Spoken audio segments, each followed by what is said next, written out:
Hello, ladies and gentlemen, and welcome to another Disjunct Confusion Thursday Night Hangout. I am your host, Charlie, and I'm joined once again by the Plifficounter himself, Zealeus. Yeah. What's up? How's it going? I'm hanging in there. Ladies and gentlemen, this, of course, is the Thursday Night Hangout. It's a weekly live show where we try our best to cover the topics that are most important to you with you during the show. If you haven't, what is important to you, sir? If you haven't yet submitted your topic, question, or perhaps you want to add to the conversation, please do so in the chat. Of course, we are streaming live on YouTube, Twitch, and Facebook. When I started the stream, it looked like YouTube had a 4-second delay, Facebook had a 3-second delay, and of course, Twitch is almost instantaneous. So if you really want to be in the know and be able for us to see your comments as quickly as possible, go to twitch.tv/alteredconfusion. Now, ladies and gentlemen, we have a smorgasbord of topics.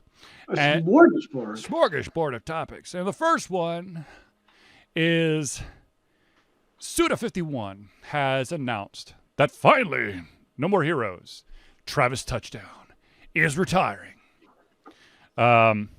I played No More Heroes, the original, on the Wii, which was kind of fun. It's basically like you are an assassin. You got to beat and you're ranked, and you got to basically go up the rank to be the #1 assassin. And then, of course, they've had 3 more. But finally, Travis Touchdown is retiring. But the good news for me personally is there was a game on on it. Was it a 360 or the Xbox One? No, I think it was the 360. It was a game called Shadows of the Dam, which was kind of of course, it was like a horror comedy game.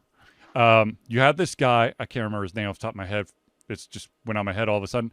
But you have this guy who has to go into hell to find his, I think, girlfriend's soul.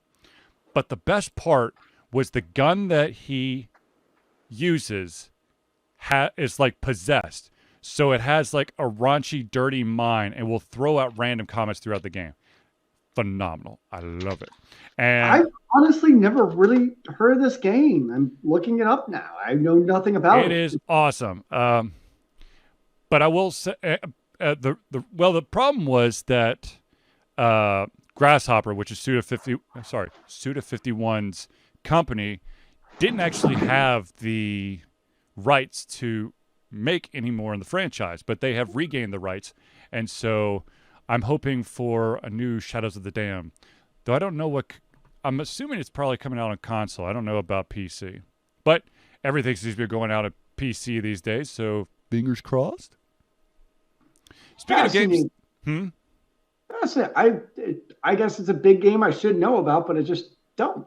It's, like I said, it's a first-person shooter, horror with a little comedic spin.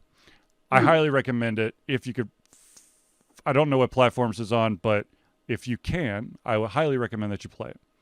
I think I still have my copy, though I don't know if Zealeus even knows where his 360 is.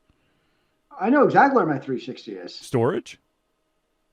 I don't have a storage. I have boxes sitting on the floor that just take up space on my floor. Well, there you go. My 360 is in my closet. Honestly, I should really just sell it because I'm honestly probably never going to play it again. Tragic. Anyways, speaking of... How often do you throw up your old consoles? Huh? How often do you throw up your old consoles? My Wii is plugged in and gets used once every 2 weeks. By the youngins? Yep. Nice. Speaking of games that are on multiple platforms, there is a game called Eastward. It's an indie game, and I have to say, it is crazy, but at the same time, good. It's an RPG, and I put some serious time into it recently. Let me see how much time I actually put into this bad boy, because I have a feeling I put a lot more time in it than I want to admit. I put almost 22 hours into it. Eastward, what about Numi Kumi Numi 2? I finished it. Nice. Well, I did, but I didn't.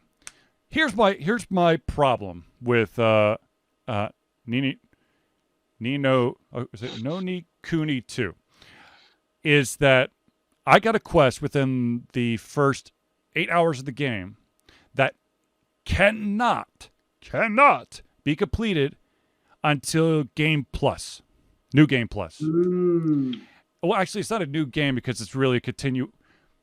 What it really is it allows you to go further in your game, but basically the storyline is right before the final battle, which is kind of confusing. Why not give me the opportunity to go further in the game without making me have to do the final battle? Because I'm not going to do the final battle over again.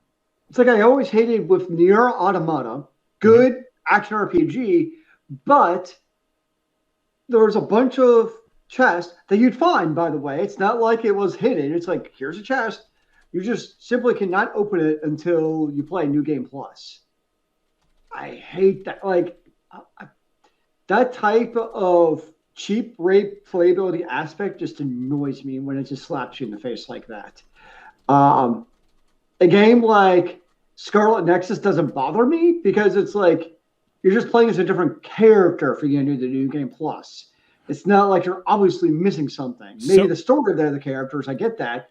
But like that type of New Game Plus doesn't bother me. But like when it's obvious that like there's chest right there or some side area you just literally cannot go to until you get to New Game Plus, that kind of annoys me. So in No Ni Kuni 2, there were these blue chests that were locked, and once you've one of the parts of the game is you have to build a town, and you have to research a spell, and once you research the spell, which basically comes available in the last fifth of the game, then all of a sudden you could open all the chests, and I was totally like, yes. That I'm okay with. That doesn't bother me either. Yeah. So so I'm very excited for Suda 51's continuation of Shadows of the Dam. I of course still need to play his game. What the hell was it called? I want to call it Silver Case, but I know that's not. Oh, it is the Silver Case, which I think was one of his first, and I got it on a Steam sale. I just need to actually play it. I don't know if I'm going to record it for a playthrough or not. But speaking of dialogue, so Eastward has no spoken dialogue. It's all text. But I didn't know that when I started the game, and it has an option to put subtitles on. So I turned the subtitles on because that's what I do for every single game now. But I had to immediately turn it off because literally the subtitles was exactly what was in the conversation bubble. Yeah, that sounds rather redundant. I was like, I guess if you want it, why would you do that though? I guess I don't even know. That just doesn't make sense to me. But it's a great game. The storyline is really crazy. But like I said, I put 22 hours in. I beat it. I don't think I was planning on beating it so soon, but I beat it. Now, Zealeus had a topic that he dropped on Discord, which, of course, ladies and gentlemen, if you're on Twitch, if you do ! Discord, you can join our Discord channel. Hopefully the link still works. Sam Grizzle says, my elderly parents use subtitles to TV. Very distracting. Find yourself reading rather than watching. With my 9-to-5 job, where a lot of what I have to do is related to individuals who are deaf, blind, colorblind, or have some kind of motor impairment, I just have the subtitles on, or captioning is how they like to say it, to make sure that it lines up. Which, yeah, that's a good thing when it actually lines up. So Zealeus had a question, and the question was, does anyone find going to a game you're playing, subreddit or relevant boards, makes you hate the game? So Zealeus, give us a little more background. No, so like for instance, in this case, it's New World, and I was like, maybe I'll go to the Reddit and see if like there's more information. And literally every post is like, this is the worst game ever. This game takes forever to get to level 60. Like like every post is just like, this game is terrible. And I remember it was the same thing with Destiny. Like when I played Destiny more, Destiny was the same way. Like the main Destiny Reddit was basically how this is a stupid expansion. Like Bungie hates their player base. And I just find, and I know it's probably a case where, you hear the negativity and it seems the controversy always rises to the top, it seems. Of course. It's the detractors. People don't typically go online and post, this is a great game, because they're probably actually playing the game. Right. And enjoying it in the game. But I just kind of find, maybe it's that emotionalness where you're going and you read all these posts about like how this game is terrible, and it almost starts like to rub off on you. Like, man, are these people right? Is this game really terrible? I've been bamboozled. I don't know. That's just me, where I feel like a lot, especially online games. I find that going to those Reddits or the forums for that matter, it's usually just filled with, if a casual gamer basically went to those Reddits to see like, do I want to play this game? They would just see how bad the game is. It's kind of how I feel. At least that's kind of my perception. I can understand. I think that with enough bad kind of, I guess, publicity or, attention, it can color your view of the game, or it might show you things that you kind of let pass and you're like, oh yeah, that is terrible. Damn, I didn't even think about it that way.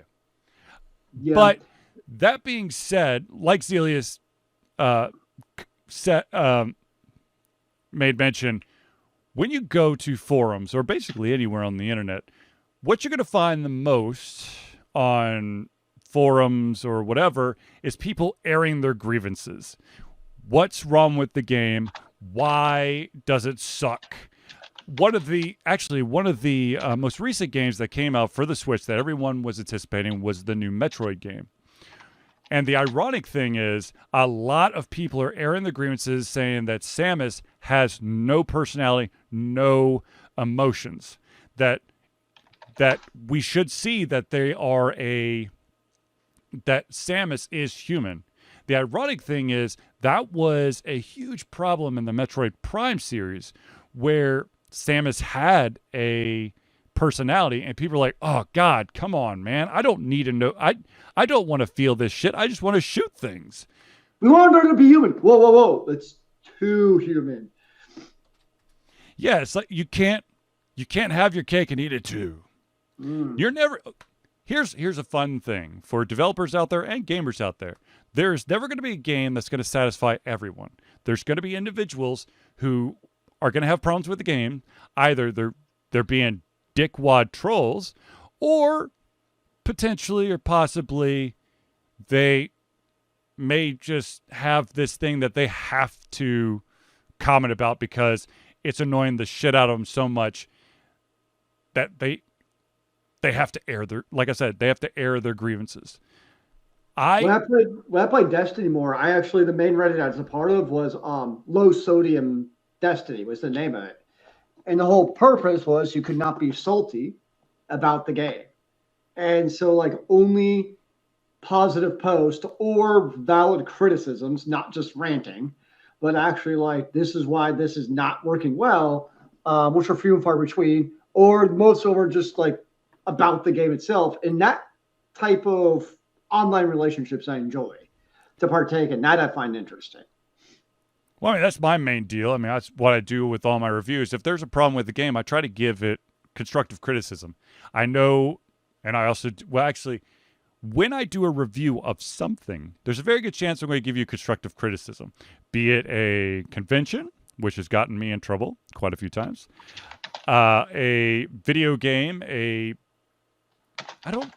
on the new website, I haven't really done any reviews of like tabletop games, so I can't really, I give them maybe some feedback privately instead of doing it publicly like I do with conventions. However, speaking of conventions, I have been really, really good at trying at avoiding a specific website, which I used to. I don't know if I say I had an addiction to, but as someone who loves independent creators who are trying to get their passion project done, I'm a sucker for trying to support them. And what I'm talking about is Kickstarter. I was doing great. And then for some reason, I got an email about something that was really interesting to me. And so I went on Kickstarter. And the next thing I know, I just kickstarted 3 pencil and paper RPGs. One of them is by a really good friend, which Derek Kamal. He did, I'm going to get this wrong, Thunder Mouse something. I can't remember what the whole title is. But there is also an RPG called Chew, which is based off a graphic novel, which is phenomenal, but not for everyone, because there's an individual who basically, whatever he eats, he could get the whole backstory to that thing. So he has to be very careful with, he can't eat meat, because then he basically finds out the entire life of, say he had a steak, the entire cow's life, even up to the slaughter, which pretty damn intense. Now, of course, if you want, the main character is a detective who's really good at finding out exactly what happened to the victim. Now, I'll let you assert how he does that. But, like I said, it's not for everyone, but I had to, Zealeus left. Ladies and gentlemen. Oh, there he is. He's back. That was weird. Yes, it was very weird. What? So, if you go on Kickstarter, I think it's still going. Chew the RPG. The other reason why I was interested in Chew the RPG, 1, it was on Nürburgring Con 2, and the gentleman who was actually creating it was someone I met. I'm pretty sure I met at AndoCon because I played one of his other RPGs. So I was like, well, I'll support him because I know he actually gives a shit. I'm no longer going out on a limb. I'm going for established stuff with people who I know will actually complete what they say they want to do. That's like the anti-Kickstarter from the Charlie I know. Yes, I know. I was a huge supporter of Pipe Dreams, and I got burned enough that even with like big name creators, I became very hesitant. But I have decided you just believe in the goodness of the people's hearts and the projects they want to create and make dreams come true. Exactly. I want independent creators to be able to fulfill creating and maybe, giving a little bit of the world what they have. And so Kickstarter, of course, is great. Not every Kickstarter is going to succeed. And maybe what they end up doing doesn't equal what you hope for. But at the same time, especially if it's a passion project, I'm all in. What is your favorite Kickstarter that you've actually kickstarted? Any of the Nürburgring games. I would say Merge and Acquisitions. If I had to choose one, I would say Merge and Acquisitions, nice. which was the first Nürburgring game. And it's a phenomenal game. Zealeus and I both, of course, were beta testers. Indeed. That got to play several iterations. Craig usually, the gentleman behind it all is Craig Campbell, and he usually, by the time he gives it out, the tweaks are minimal. It's not going to be a huge overhaul like some games.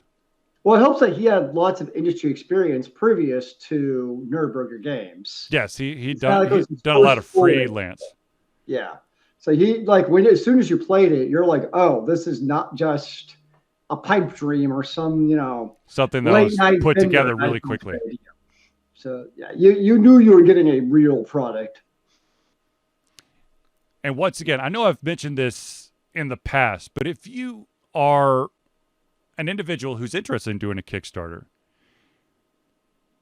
if possible, reach out to Craig Campbell of Nerdburger Games and see what his basically blueprint for doing a Kickstarter is.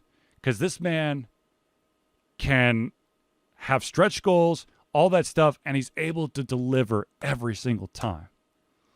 So he's got the magic formula.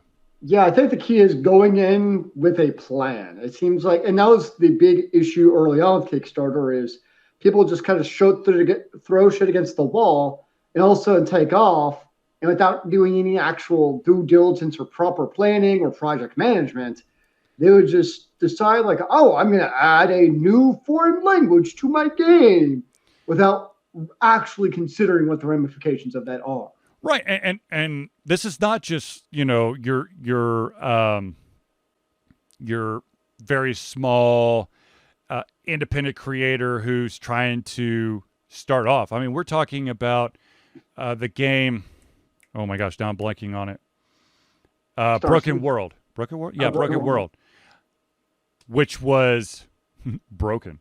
They ran out of money before they completed half the game. And so if you kickstarted it, you got the full game. If you didn't, then you could buy the first half and then the second half. Nice. I think it's Broken World. Yeah, I'm pretty sure it's Take-Two. No, not Take-Two. Shit, now I can't remember what it is. It's been a long time. How about that? I'm sure I could find it in my Steam library, but once I enter my Steam library, God only knows if I'm ever coming out. It's dangerous. Hey! Sorry, that was my cat. She bit me. Anyways, so let's move on to the next topic. And of course, the one that I think there is a ton of Smash Brother fans out there. It is an EVO, which of course is basically the big fighting game tournament, which of course has been bought by Sony to try to streamline it and make it better. And of course, you have your Tekken, you have your Street Fighter, and then you have your Smash Brothers. Although, if I remember correctly, they actually removed Smash Brothers Ultimate because of some slight balancing issues. But that being said, they were supposed to have their final character be the guy Kazuya from Tekken. And then, somehow, miraculously, they added a sixth character. And that sixth character was one that people had been requesting the most since, I think, maybe the GameCube Smash Brothers? Or maybe the Wii Smash Brothers. I think it's the Wii Smash Brothers. And that, of course, is Sora from Kingdom Hearts. Ooh, the problem with getting Sora is that you have to go through not one, but two different companies. First one, or one of them, is Square Enix, which shouldn't be a problem at this point because they do have Cloud and they do have Sephiroth. Yeah. But the big one is the big D. And what I'm talking about is Disney. Disney likes to hold on to their IPs and does not want anyone to touch them. It's all theirs. So it actually was a relief, a surprise, a happy surprise, that the gentleman, Masahiro Sakurai, was able to, I don't want to say, well, actually, what he did is he went to an event where Disney was showing off some stuff and kind of cornered a Disney exec and was able to talk them into allowing Sora to be put into Smash Brothers. However, if you were to play as Sora, the only Disney reference, which I'm sure cost Nintendo an arm and a leg, is the little Disney mouse ears that's on Sora's Keyblade. His ultimate will have nothing to do with the Disney characters. He is basically Sora, and there's nothing else from Kingdom Hearts. That being said, I mean, of all the Disney characters, though, Sora makes the most sense because, yes, he's Disney, obviously, because he's in the Kingdom Hearts series. Right. he's also not like in their movies or the canonical cartoons like Right. Aladdin and The Lion King. So from that perspective, it makes sense to me because he's not proper. I mean, he's not like Big D proper Disney to me, Right. But as far as that goes. But if anyone, I hope that most people have at least sampled one of the Kingdom Hearts that is out there. Sure. Yes. One of It's a great basically series. Kingdom Hearts is a Square Enix and a Disney collaboration where you have an RPG with an individual by the name of Sora, and you're going to go through a bunch of different Disney worlds. So you're going to run into a bunch of Disney characters. You could run into the Beast from Beauty and the Beast. You could run into Hades from Hercules, Chip and Dale, and like Pluto and Goofy and Mickey Mouse and all that stuff. So of course, lots of Disney. So Just don't try to understand the story after the first one. yeah, yeah. I mean, it's anything that says Kingdom Hearts at this point. It's one of those franchises that even if you shit out a terrible Kingdom Hearts game, people are going to buy the crap out of it because it says Kingdom Hearts. I don't think it's on quite the level of like a Madden, but it's close. I do want to buy the Kingdom Hearts collection for the PlayStation to play because the last Kingdom Hearts I played was like on the PS2. Was that the Which made original? the first one. Was the original on the PS2? Yes, I remember playing with Mr. Ryan in our living room in college around 2002 to 3. Was he the one that basically like grinded at the beginning of the game to get like crazy stats? Yeah, so back in the day, I mean, I know GameFAQs is still a thing, obviously, but back in the day, like GameFAQs was really like the main source for like video game nerds to discuss stuff online. And the thing he liked to do with video games was GameFAQs challenges. Mm-hmm. So people would post like, crazy, insane challenges to do. And one of them, I mean, it was a legit challenge, was if you got hit less than like, I think it was 50 times or some absurd number in the game, you got a special ending. But in order to have enough evasion or defense, whatever stat the game used, you had to get to some crazy level on the starting island so that you'd be far enough ahead for the rest of the game. And so, yeah, he grounded for like 20 plus hours on that first island just to get powerful enough for the rest of the game. But that was him. He would do those crazy challenges. Real quick, being OP'd, I don't know why, but I guess because I needed something to do, I did do I just a tad, started the New Game Plus on Scarlet Nexus. Nice. And my biggest problem is there's the tutorial, which is trying to show you how to do stuff. Yeah. And I'm one-shotting everything. So if I mess up, they have to respawn. Oh gosh, that's annoying. Yeah. So did you New Game Plus as Kasani then? Or did you play it for the first time? I already played the girl. So I had to play the dude. You're playing as whatever the dude's name is now. Yeah. Yeah, I did the reverse. I played as him the first time around. Yeah, no, so yeah. That's the one downside of doing a game plus or New Game Plus is that when you start the game, unfortunately, you still have to go through that tutorial, which I kind of wish that they turned that off. If you're on a New Game Plus, yeah, I've already played the game. I know what all the combos are. I don't need to get, I guess, a refresher course on how to do an up attack. Or like at least have the option to be like, do you want to play in like some games I've played allow you to skip.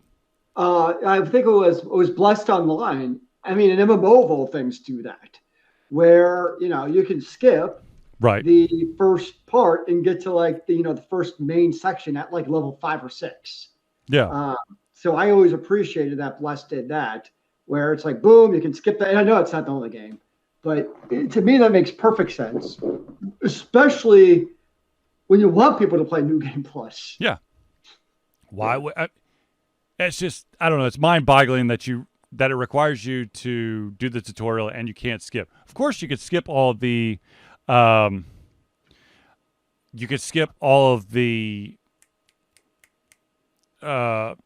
cinematics that are kind of the same at the beginning of the game. But the only thing I would say, like, if you're gonna do I would say for a game of playing New Game Plus sooner rather than later, Scarlet Nexus is one that makes sense because you do get another whole piece of the story that you kind of get through the friendship quest, but at the same time, to get that full actual backstory that you're missing otherwise would be kind of cool.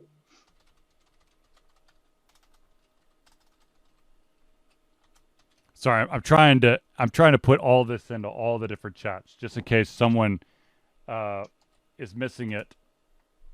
So I'm trying to lean onto the other computer, and I apologize. But I want everyone involved to feel completely involved. So my eyes do appreciate it. So I'm excited to have Sora. My son, my youngest son, is a huge fan of Smash Brothers Ultimate, and every single day he has asked, have you gotten the new character yet? Have you bought the new character yet? Can I play the new character yet? I'm like, dude, give me some time. He'll be playing it tomorrow. Don't worry. He'll play as Sora tomorrow. Nice. So you did get the character expansion packs. No, I'll buy it after the show. There you go. Look, as a parent, you got to set some boundaries. Kids, in my house, they don't play video games except for Friday, Saturday, Sunday. Okay. Because I don't want them to rush through their homework. Because one of my children... Not father like son. Okay, I'm trying to keep my kids from not repeating my errors. How about that? And look how you turned out. Yes. Notice I didn't give it a bad or good thing. I just said... It's one of those, you can draw your own conclusion. I think we need a third-party arbitrator for this. Yeah, we don't have one right now, so we're just going to go with leaving you in suspense. Hey, you're alive and you have kids and a family. I'd say that's and a steady job. So there you go. Oh, there you go. Sorry, my sister keeps texting the crap out of me about everyone who's at the Hawks game, and she just tried to call me. Do they watch Ultra Confusion? Maybe she wants to be live on the podcast at the Hawks game. We wouldn't be able to hear her. Oh.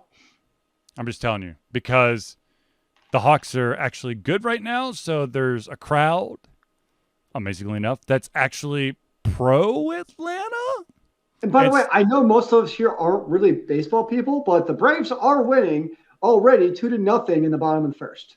I will go on record and say I do not like baseball. It has to do with me playing baseball and getting dicked over every single year that I played baseball.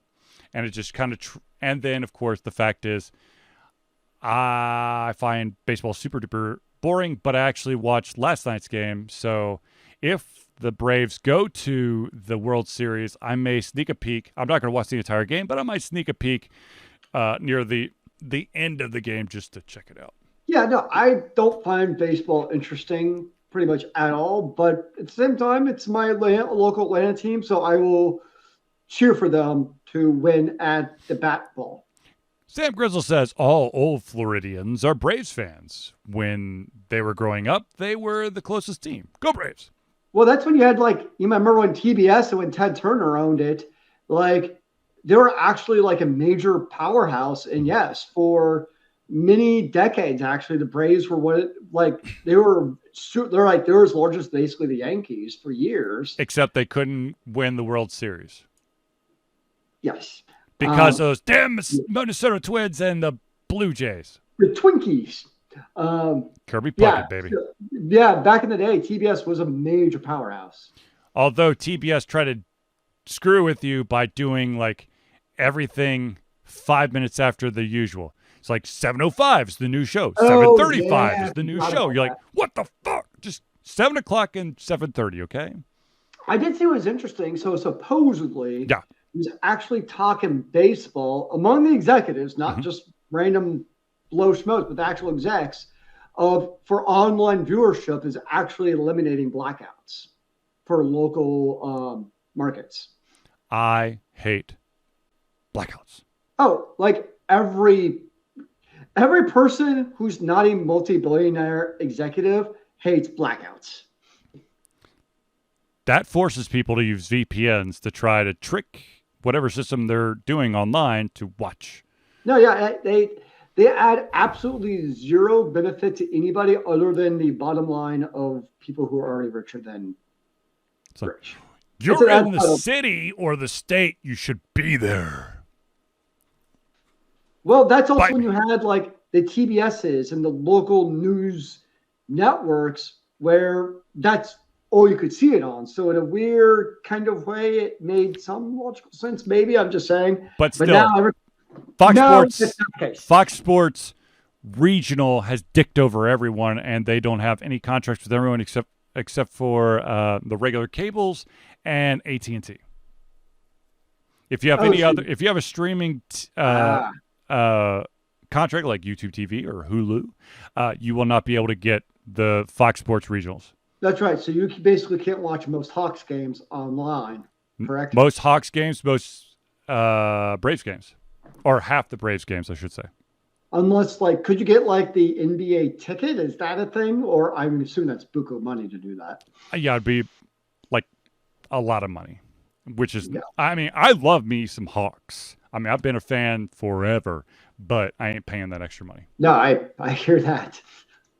All right, ladies and gentlemen, I want to stop really quick to do a thank you for everyone who is supporting Alter Confusion. So this is the portion of the show where we do friends of the show. And of course, the first one, as always, because he was the first supporter, true supporter, big money spender of the show.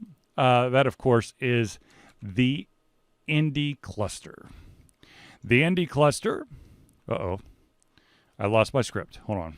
There we go. The Indie Cluster is an organization of independent game developers that want to gain exposure by being involved in the community. They collectively journey to popular conferences as a traveling booth to help gain attention for their games. They make partnerships in local communities to bring games to the mainstream mindset. They highlight local, unusual, and rare concepts that challenge the paradigm of the common.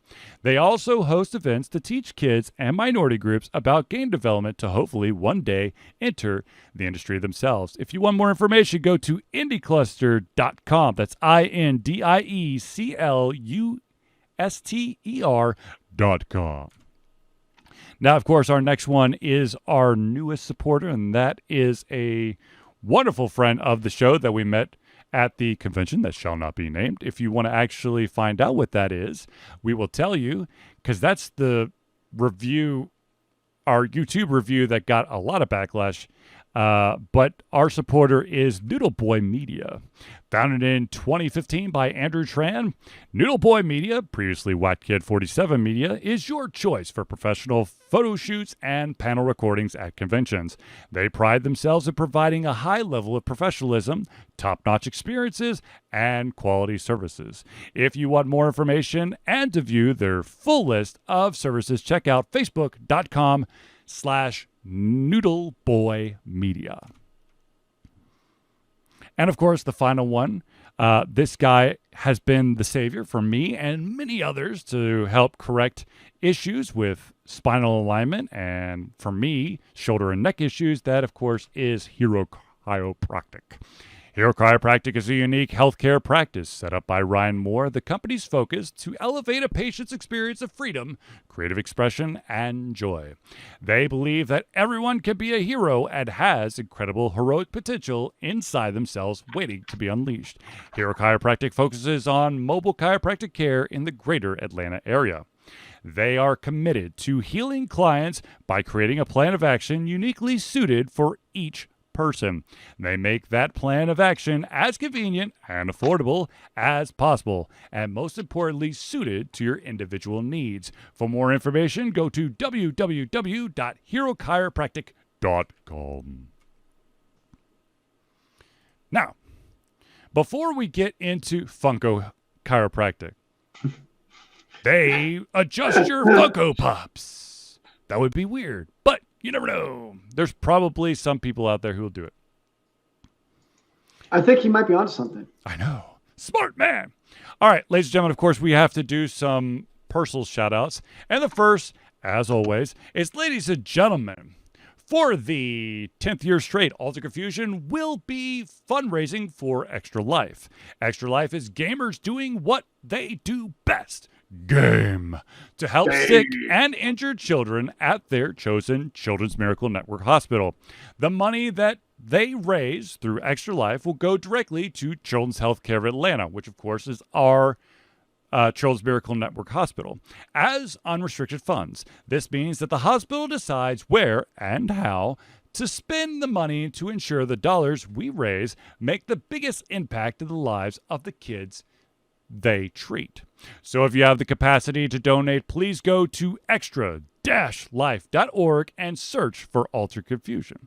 Now, if you do not have the ability or capacity to donate, but you still want to be part of it, find out more information at extra-life.org.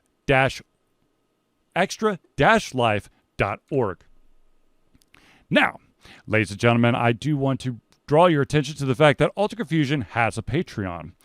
Alter Confusion survives on the love and support of fans like you. And so we have a Patreon page. Patreon lets you, the fans, supporters, lovers, haters, demons, undead, skeletons, ghosts, specters, banshees, aliens, demigods, gods, and more, to become active participants in the work we love through a monthly membership. This gives you access to exclusive content, community, and insight into our creative process. In exchange, we gain a bit more freedom to do our best work and the stability we need to build an even stronger creative career. Currently, there are 2 levels that you can subscribe to. The first level is a $1 level. That's $1 a month or $12 a year. And what that will get you is early access to certain playthroughs and, of course, the ability to take part in polls to help shape Alter Confusion. Now, if you want to go to the 1-up tier, this, of course, is the $5 tier, which is $60 a year. What this will get you is, of course, all that the $1 tier gives you, but it will also give you your name or organization added to the thank you section of every single Thursday night hangout. So if you want more information, go to www.patreon, that's patreon.com/altered confusion. Now, because we of course have a huge fan in the audience that loves me to do this next part, ladies and gentlemen, if you do not want to do a financial support of Alter Confusion, first of all, please support us by favoriting our tweets, our posts, all that stuff. Share them, spread the word. But of course, ladies and gentlemen, if you do want us to show something off on the show, all you got to do is you can mail us at, whoops, I hit the wrong button. You can mail us at 1551 Dunwoody, that's DUNWOODY, Village Parkway, and this is super duper duper duper duper duper duper duper important, number 88276. If you do not put if you don't put good Lord, number 88276, it will not get to us. Are you sure? That is our P.O. box. How sure are you, sir? I will tell you in just a second. If you do not put that P.O. box number, it will be sent to the post office proper, and it will be returned to you.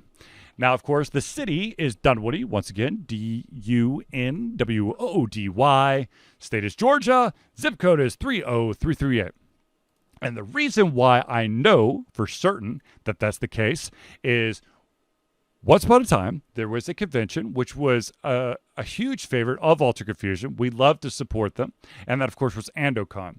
And they did a Kickstarter to try to get AndoCon back up and running. And of course, Alta Confusion, myself, donated at the top level to help support them. Unfortunately, the badge got mailed to the post office without the P.O. box number. And I just got super lucky that they hadn't returned the mail yet. It was still sitting on the pile for the mail return. Ah. And of course, I didn't check until like the day before AndoCon started, which is my bad. But isn't that so typical of life, though? You don't actually check it until like, oh, wait. The last minute. This is happening tomorrow. I should probably make sure I'm attending. I think that's reality at this point. It's not until the last moment you're like, oh, you know what? I probably need to check my stuff. It's like I'm going to a concert on Sunday and they require COVID vaccine proof. And I'm like, I wonder where my proof of vaccination actually is. Maybe I should find that before Sunday. Take a picture. You should have taken a picture. Most places will accept a picture of it. Yeah, it's not really clear actually from their website, but I do have a picture. There you go. Well, I didn't really want to bring the actual real verification either. I would be scared to death of actually bringing my vaccination card because knowing me, I may not lose it at wherever I have to go to share it, but I'll forget that it's in my pocket and I will wash it. Yeah, I'm one of those people though, when I like wash my pants, I triple check the pockets. But the problem, and I do that too because I have a ton of pants and cargo shorts that have ink stains because I forgot a pen in my pocket. Oh, we know. But the problem is with something like a COVID card that is very slender, there's a very good chance that if I'm doing a quick pat down, I'm going to miss it. It doesn't stand out like a pen or my wallet or my phone or my pocket knife. What if you attached your pocket knife to the COVID card? I guess. I'm just trying to help you out, man. I'm trying to get. But look. The thing is, I took pictures of it. I took pictures of it, and so far, so good. There you go. All right, ladies and gentlemen, let's move on to the next topic of the show. This one, real quick. Microsoft has announced that they're going to do a 20-year anniversary of the Xbox live stream on November 15th, starting at 1 p.m. Eastern Standard Time. 7 o'clock Central Time. What they're going... What? I just told You're trying to throw me off there. What they're going to do... First of all, I'm a little confused because they're not really going to give you something... I'm sorry, but it's not going to be exciting. In my opinion, what I've learned about what this whole thing is basically an homage to Xbox from the beginning and basically like a timeline of this is how we got there today. But the one rumor or the one thing that sort of has been confirmed is that there is going to be a limited edition Adidas Xbox shoe that you could buy. And I'm going to be honest with you, I have no desire whatsoever. I've never been really into huge collectible shoes. I just want shoe. First of all, my feet are humongous, so chances are those collectible shoes will not be in my size. But at the same time, I'm going to wear my shoes. I'm not going to frame or put in a box shoes. But what about the Xbox fridge? How do you feel about this? If I had the extra money, I would be all over that in a heartbeat, man. That looks awesome. It really, actually, for a fridge, it looks freaking sick. I know. That's surprising as hell. Like, you actually, you know what it's made for? What? Mountain Dew. Literally, it's not branded as Mountain Dew, but if I've ever seen the stereotypical basement dweller fridge to store all the dew, probably a few brewskis, this is the fridge. This is the fridge gaming nights are made of. Oh, I'd be all over in a heartbeat, man. I will have to fight not getting it. I mean, it's $99.99. That's actually not a bad price for a mini fridge. This is true, but I already have a mini fridge, so it'd be kind of redundant for me, but you never know. But, working in IT, you should know redundancy is the key to success because one is just asking for failure. I mean, what happens if you're having like a binge drinking need due to extra life and your one mini fridge dies? You need to have the redundancy there ready to go at the drop of a fridge so that you can continue gaming for the kids. See, here's the problem. I have unfortunately upgraded or needed to go above the cans, and now I'm getting the 2-liter bottles, so that'd be a little bit harder. Ooh, because it's cheaper. Yeah.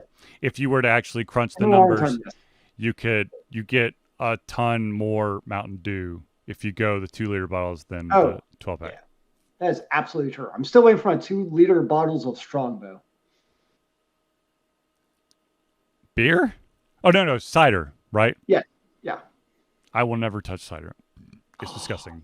That's my favorite thing about London, man. Getting my 2-liter bottles of Strongbow. That was the dream. No.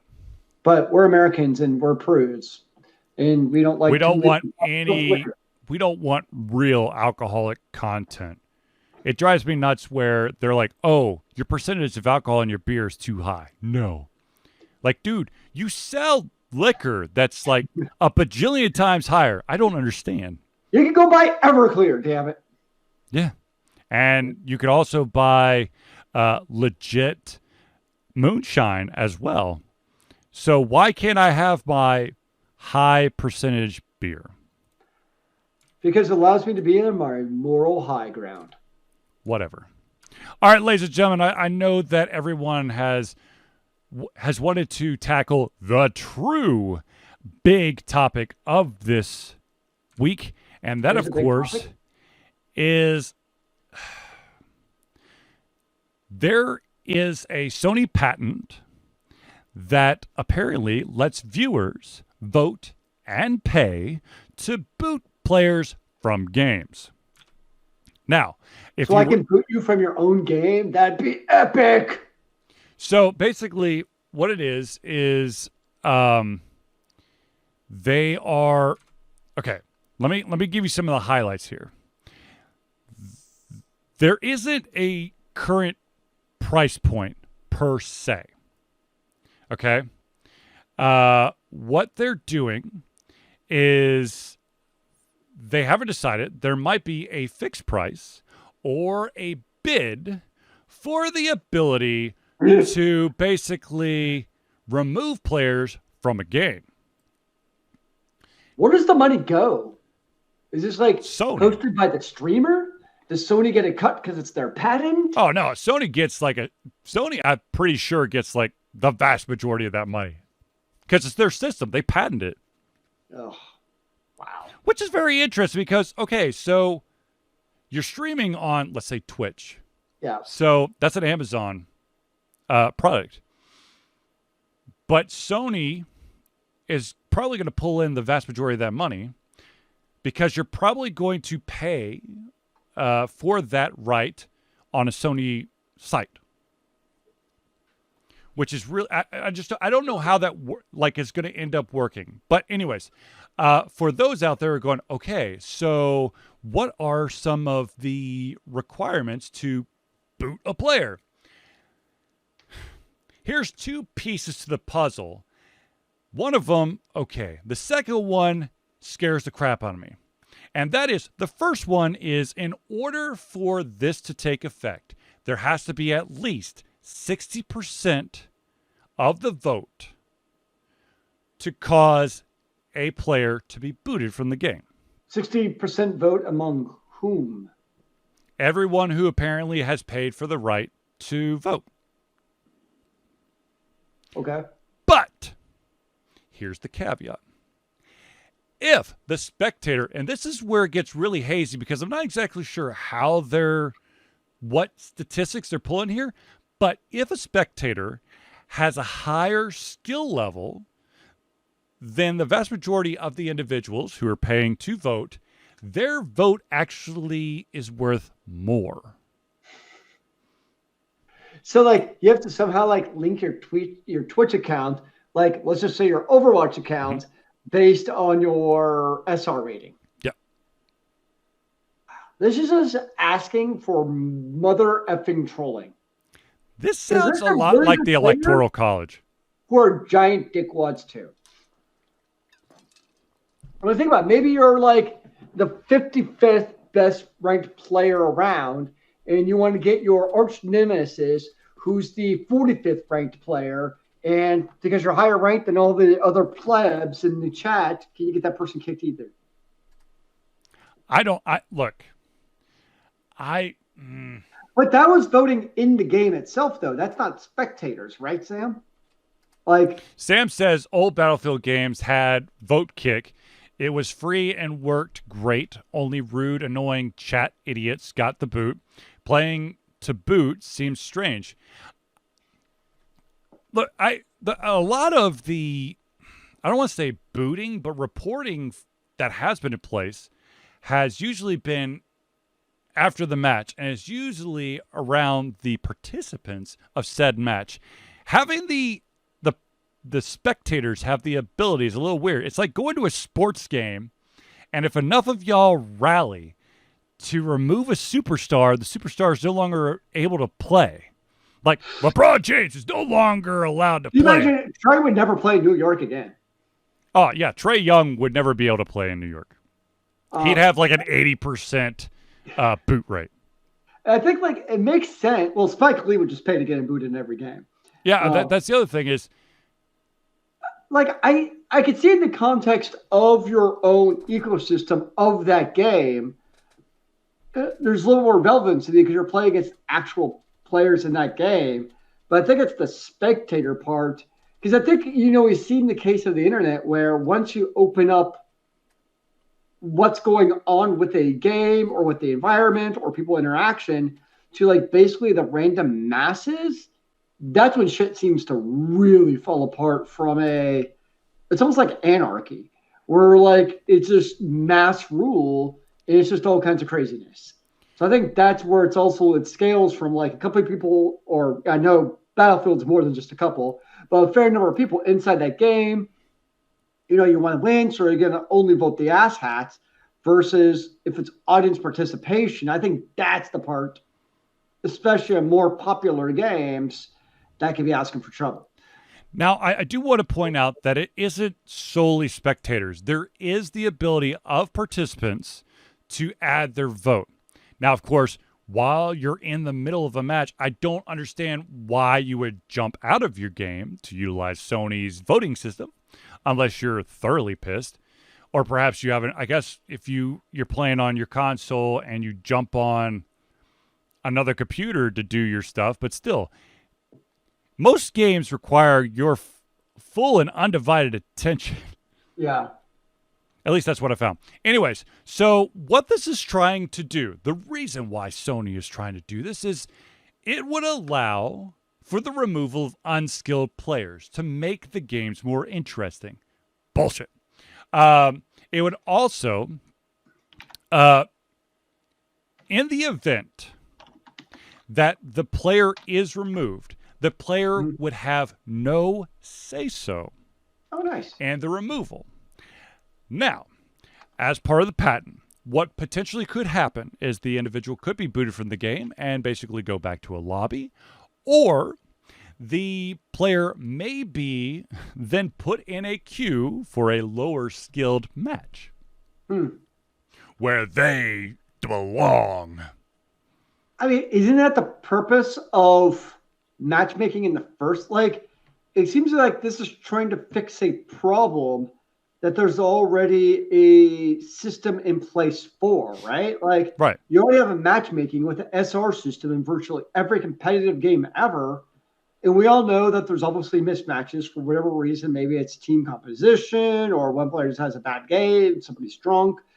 We all know that it happens, but like the system already exists, right? Mm-hmm. So it's like trying to fix a problem that we already have computer algorithms trying to deal with. That's what's kind of fascinating to me. Another thing is, and this one's a little bit hazy. I don't know if you have to actually pay for this part or not, but spectators are also allowed to warn players to improve their gameplay. Otherwise, bad shit could happen.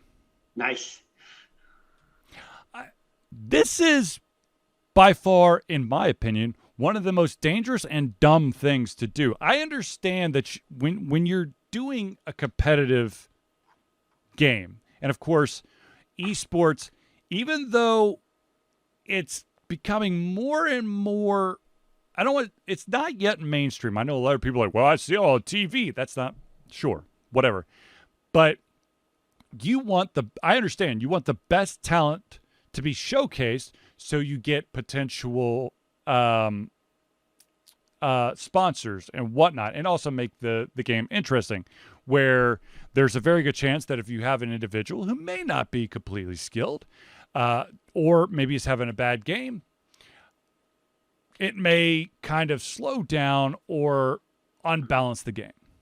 Was it you already have an issue with Twitch for basically mob drop? I forget what the actual term is, where people like go to a Twitch and basically bomb it, right? Hate raids. Hate raids. Mm-hmm. Like under this proposal, couldn't like basically the same hate raid, because of the public participation aspect, also happen in this, and potentially also, particularly people who do esports for a living, you can actually be screwing with people's livelihoods in terms like maybe like a fellow e-gamer like hires like a crazy Russian brigade, kind of like you hire like hackers for hire. Yep. Same thing, where they just go to every single game that this player is in and get them booted from a game. Now my question is, I'm hoping that if you have like the Overwatch Pro League, that this is not turned on. That'd be hilarious as hell.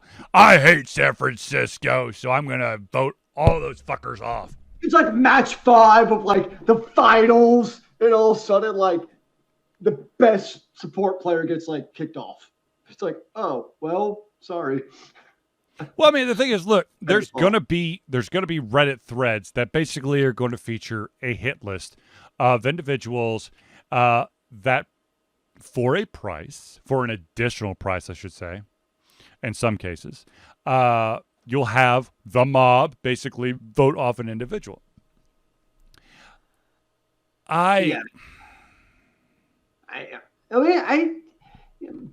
Maybe Sony has thought about the repercussions, and they have a system in place to prevent the gaming of the system, so it's not totally 100% toxic, only like 75% toxic.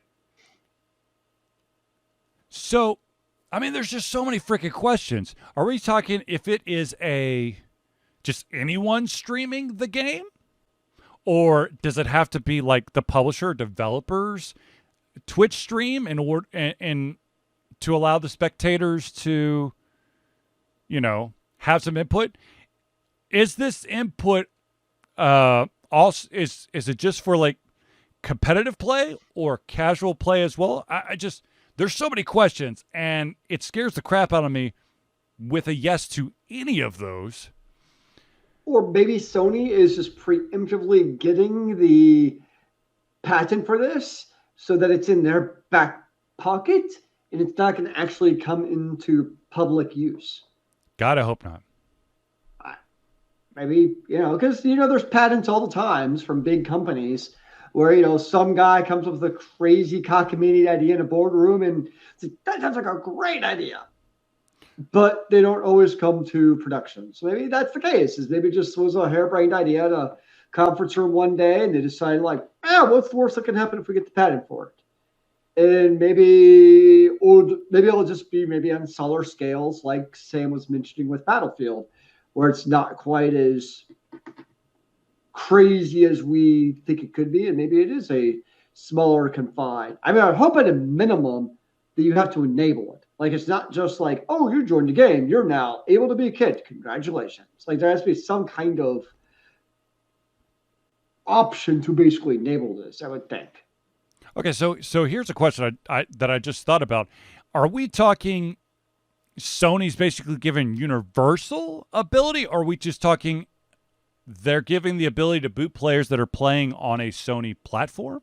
Or perhaps the games that I'm assuming that the games that Sony produced or developed Or they license the patent feature, Right.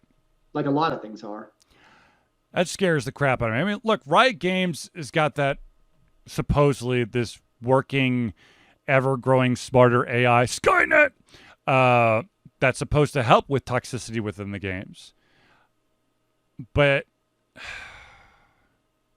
removing a player during the game, to me, feels more detrimental than just having like a squeaky wheel.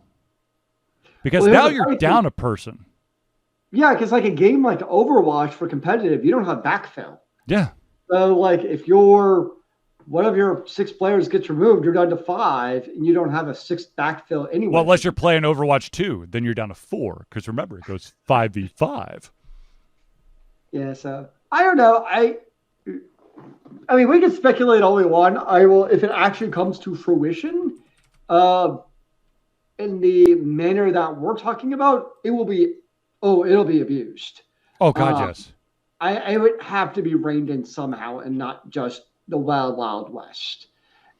Or as we've shown, the internet has an amazing ability to take anything with public access and basically abuse it, turn it to shit in dump. I wonder that if this were to be abused, if perhaps streaming platforms like Twitch, I know, well, the problem is that I'm pretty sure that you're going to have to go through like a Sony door, because I don't know. There's too many damn questions. Like, as Twitch, I wouldn't want to be associated with this psychopathic craziness. But I don't know. Unless it's like a custom, like competitive mode, like a special. I could see it as like a special occasion. Like, hey, we're having these 7 players play, and you can vote on who you want to kick. But like all 7 of them know that they're doing it. To me, that's one thing. Like that. Okay, cool. Like they know they're doing it. It's 7 pro players or not pro, whatever. But like it's a special circumstance. They're doing it. That's cool. I don't see an issue with that. But I think it's like we're saying, if you just randomly open up to the public, that's where it's not going to work. Right. And I would have to think that they're thinking through these scenarios, and that just opening to the public is asking for failure. Yeah. There has to be some kind of closed system, so it's not just a free-for-all, you would think. I would assume, I would hope that the developers and publishers of competitive games would have a say-so. I don't know. It's just weird as shit. I don't see how it would work. I don't see how Twitch would be like, oh yeah. How would you give the ability to boot someone out of a game you don't have? Yeah, like it makes no sense from I don't know. We'll find out, I'm sure. Because Sony has a way, to be honest with you, this is, in my opinion, the potential of the PSP Go or the move by the PlayStation 3 to not release until an extra year because they had to change their controller from the Batarang to a POS controller, and then because Rumble is such a last generation feature, and of course had to pay an arm and a leg for DualShock, and of course there are going to be viewers out there or listeners out there going, "What the hell is this?" I really got into PlayStation 4 and Xbox One. So what are you talking about with the PlayStation 3? Look it up. And there's probably a lot of people who have no idea what the PSP Go is. Oh, I used to love Sony until they kept shooting themselves in the foot. Yeah. Anywho, for those out there who were kind of hoping that, oh my gosh, I always get this wrong. Project Red CD. Damn it. Yes. Whatever the damn thing is. That company. That company has unfortunately announced that any changes or updates to Witcher 3, The Wild Hunt, or this is the big one, Cyberpunk 2077 has been delayed until next year. They're going to focus on some of the other projects. So Cyberpunk 2077, which of course was broken as shit upon release and still has very broken pieces, will continue to be broken because they are going to push any fixes to next year. You know, that's only 2 months. Yeah, we're only 2 months and 4 days from Christmas. Yeah. You know what I'm excited about? What? Christmas lights. Christmas what? Lights. I love Christmas lights. Like, Christmas lights genuinely made. Come Thanksgiving, Black Friday, I don't want to shop. I want to put up my damn Christmas lights, and it just makes me happy for a month to come home and have the joy of Christmas lights. Sure. They just make me happy. Why have my house has Halloween lights up? Yeah, I don't have. I should get Halloween lights. I don't think my HOA allows Halloween lights. I don't know. It's the same as Christmas lights. It's just orange. I know, but like it actually says, like, literally, like, you cannot put up any holiday decorations outside of 2 weeks from Christmas. Halloween is close to 2 weeks, right? Yeah. No, 2 weeks from Christmas. No, I'm just saying. I know, but you should make the interpretation of, well, I'm assuming that you mean holidays. This is true. Yes, we are an equitable society now, and we cannot discriminate against your. Maybe I'm a worshiper of the pumpkin and the jack-o'-lantern. Do not hold my religious beliefs against me, sir. You are a practitioner of All Hallows Eve, not Halloween, but All Hallows Eve. Do you not believe in the Hollows? What is wrong with you? The day where the border between the spiritual realm and the physical realm is at its flimsiest. It's a wibbly wobbly. Yeah. Yeah, the wibbly wobbly. I'm sorry. This PlayStation thing is still pissing me off because I swear to God, you're gonna have hit lists of people who are gonna get dicked over by this. This is, I don't know. I just. Well, on that note, sir. I think on that note, is it that time? Oh, man. Okay. Ladies and gentlemen, unfortunately, we've run out of time. But a couple quick, I believe, in Charlie Brown's Great Pumpkin. Not me. I'm not the pumpkin. There is, oh my God, when did the Charlie Brown and the Great Pumpkin actually release? That's got to be... Zealeus, look it up for me real quick, because that's got, I mean, I swear to God, I've seen it my entire childhood. I am not the pumpkin. I'm not orange. Charlie Brown. 1966. See, that's just been on forever. Okay? Forever. All right, ladies and gentlemen. Hey, I didn't know you were born in 1966. I was not born in 1966. But Ladies you're and the gentlemen. pumpkin. Huh? But you're the pumpkin. I am not the pumpkin. Ladies and gentlemen, I do want to point out that the previous two shows are now available, both on your podcast platform of choice. At least I hope so, because we are on a shit ton of platforms at this point. Or if you want to watch the video, go to YouTube, because that's where it's at. Or, of course, if you want both the video and the option to listen to the audio, you, of course, could go to www.alteredconfusion.com. Now, that being said, ladies and gentlemen, unfortunately, we have reached the end of our show. So I want to thank everyone for tuning in to the Altered Confusion Thursday Night Hangout. For myself, Charlie, and Zealeus, it's been a pleasure giving everyone our heads, our mouths, and of course, our hearts. We'll be back next Thursday for another Altered Confusion Thursday Night Hangout. Remember, kids, keep on gaming in the free world. Amen to that, brother.